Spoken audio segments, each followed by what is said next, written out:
ये question number 2.6 है।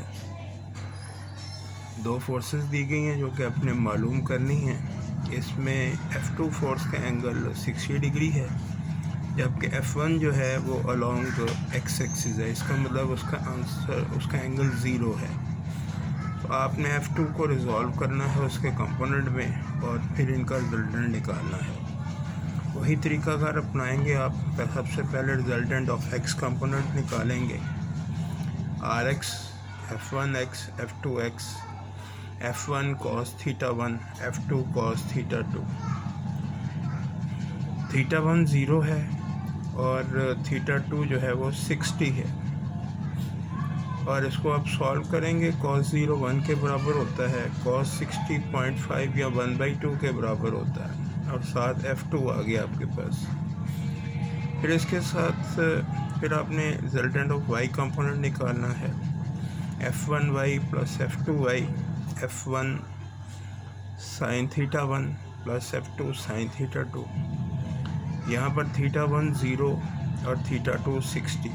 sin 0 0 होता है, लिहाजा ये तो 0 हो गया, और ये sin 60 जो है ये होता है 300√2 या ये 0.866 बनता है। लेकिन हम इसको ऐसे करेंगे ज़रा आसानी हो जाएगी क्वेश्चन में। साथ F2 आ गया, एक इक्वेशन ये आ गई, एक इक्वेशन ये आ गई। इनका रिजल्टेंट कैसे निकालेंगे?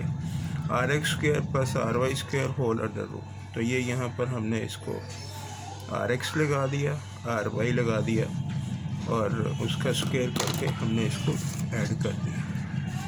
इसके बाद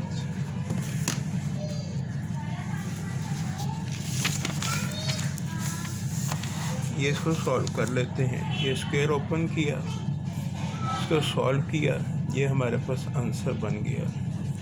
ये रिजल्टेंट आ गया। एंगल निकालने के लिए हम RY को RX पर डिवाइड करेंगे और tan इनवर्स करेंगे। RY जैसा कि आपने अभी इसमें पढ़ा 300√2, और उसके साथ F2 यहाँ पर लिख लेते हैं।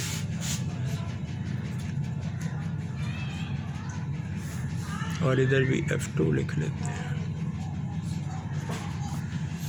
और इस तरह ये नीचे वाला 2 मल्टीप्लाई कर दिया, आपका आंसर आ गया। अब उसके बाद हम आते हैं 2.7 पर।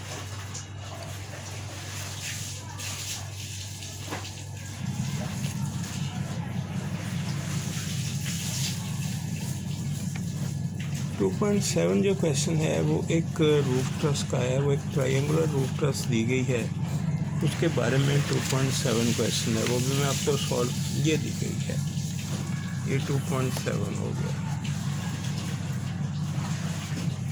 अब 2.7 को सॉल्व करने के लिए ये आपके पास डायग्राम दी गई है। इसके दोनों एंगल जो हैं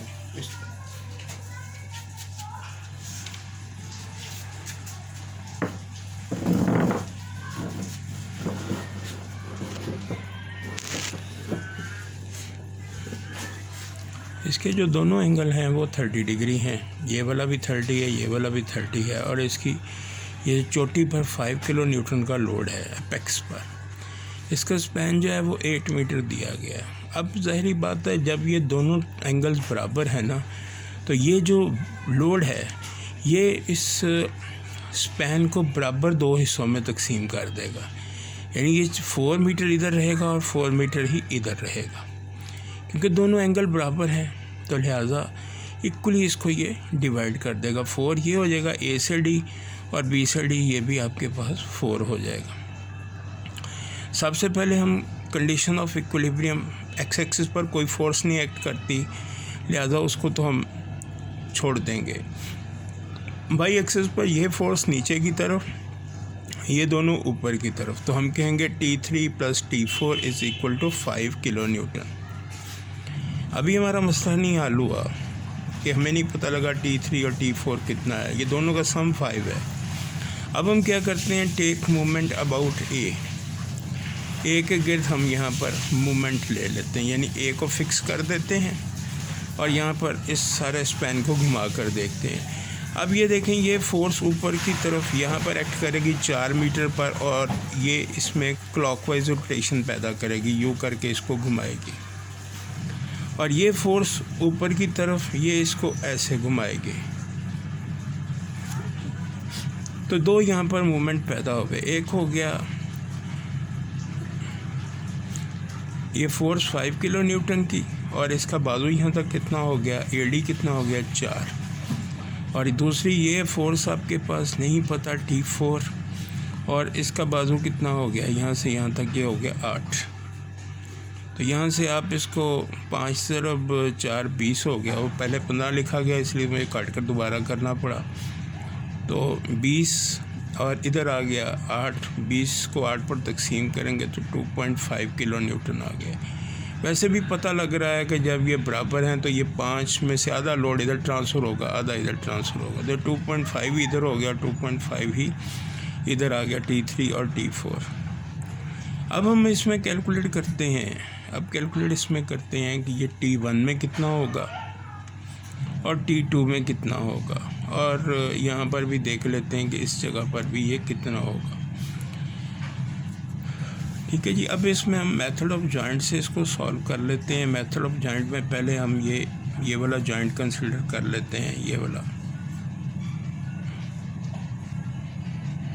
ये जॉइंट ए को कंसीडर कर लेते हैं। ये एंगल 30 है, और ये आपके पास T1 है। इसको भी आप कोई नाम दे दें, T5 का नाम दे दें। तो ये देखें, ये आपके पास ये यहाँ से पहले इसको देख लें, T5 cos 0, ठीक है। ये T5 जो है ये 0 डिग्री पर है। इसी तरह T1 इसका cos 30 है। तो ये आ गया T5.866 cos 30 की वैल्यू होती है 31 is equal to 0।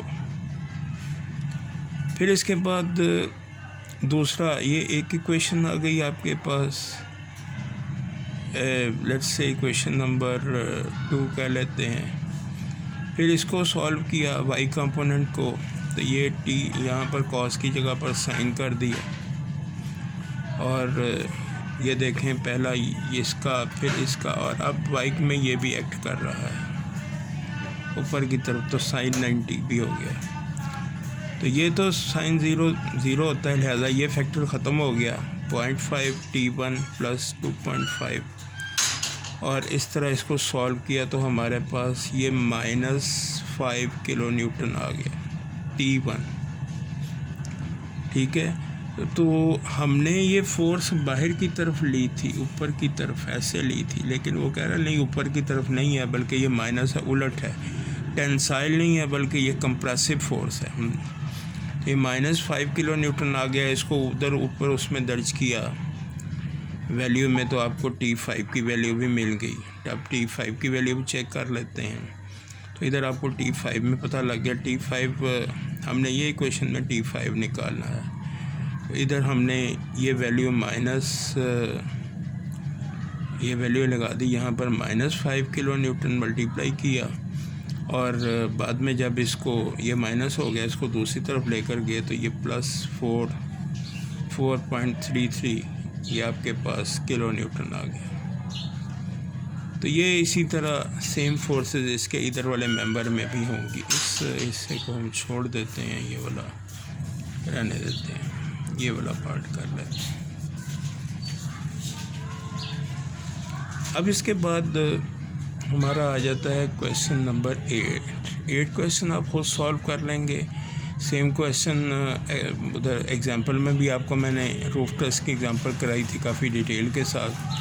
Same example है, सिर्फ एंगल उल्टे हैं। उधर 60 डिग्री लेफ़्ट पर था, इधर 60 डिग्री राइट पर है, और इसको आप उसको देखते हुए एग्जांपल को खुद सॉल्व कर लेंगे। इसके बाद क्वेश्चन है 2.9 बड़ा अच्छा सवाल है लेमिस थ्योरम के बारे में। ये आप अच्छी तरह इसको कर लें। 2.9 अब 2.9 क्वेश्चन जो है ये ज़रा गौर से देखें। ये इस सवाल के अंदर अगर आपको एंगल निकालने आ जाते हैं तो लेमिस थ्योरम की मदद से बड़ी आसानी के साथ आप इस सवाल को सॉल्व कर सकते हैं। यहाँ पर देखें, उसने कहा कि ये 60 डिग्री का एंगल है, ये 30 डिग्री का एंगल है। ये एक छत है जिससे ये दो रस्सियाँ हैं बंधी हुई और इनके साथ एक वेट यहाँ पर लटकाया गया है और वो वेट जो है वो 98 न्यूटन का है। ये वाला वेट है, ये वाला यहाँ पर ये वेट लटकाया गया है जो कि 98 न्यूटन है। अब कहता है इस 98 न्यूटन की वजह से T1 और T2 मालूम करें कितने हैं। इसके अगर आपको एंगल निकालने आ जाते हैं तो सारा मसला हमारा सॉल्व हो जाता है। मैं तो फिर आपको सामने एंगल निकाल कर बताता हूँ कि ये एंगल आपने कैसे निकालना है। ये समझ लें, ये और तीसरा ये आपके पास, ये तीसरा आपके पास ये है। ये हमारे पास ये आ गए, इसमें 3 फोर्सेस आ गई। ये 98 और